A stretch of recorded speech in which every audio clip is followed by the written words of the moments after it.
ஆசைகள் ஆயிரம், கனவை துரத்தும் இரு தலைமுறை. மனதின் கேள்விகளுக்கு உரிய பதில் சொல்ல முடியாத வாழ்க்கை வாழ்ந்து கொண்டிருக்கும் ஓர் இளைஞன், கனவை எரித்துவிட்டு குடும்பத்திற்காக உழைத்து உருகும் குடும்பத் தலைவன். இருவரும் தந்தை மகன். ஒருவரது மனம் மற்றொருவர் அறியாத சூழல். இருவரின் வாழ்க்கை தரும் காட்சிகளே திரைக்கதை.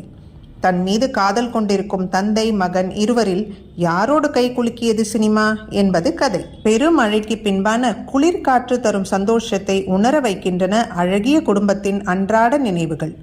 வழியாமல் இலையிலேயே தங்கிவிட்ட மழை துளி போல் குடும்பத் தலைவியின் குணம்.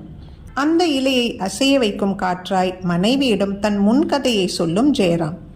இலை வடிக்கும் அந்த ஒரு துளியில் வைரமாய் மின்னுகிறது பெண்மை.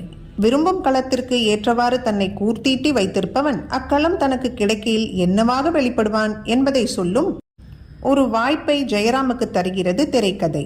அக்காட்சியில் ஜெயராம் தன் நடிப்பில் ஜொலிப்பதற்காக தன்னால் அந்நடிப்பை தர இயலாதது போல் நடித்திருக்கும் ஷராபுதீன் ஈரமாய் மனதில் தங்குகிறார். வாரிசு அரசியல் பற்றி மட்டும் வக்கணையாக பேசும் நாம் சினிமா வாரிசு பற்றி பேசாமல் இருப்பது அசிங்கம், அது நல்ல கலைஞனுக்கு நாம் செய்யும் துரோகம் என்று புரிய வைக்கிறது கிளைமேக்ஸ்.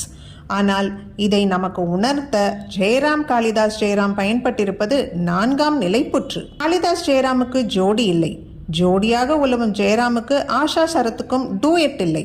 ஆனால் எல்லா காட்சிகளிலும் காதல் இழையோடுகிறது.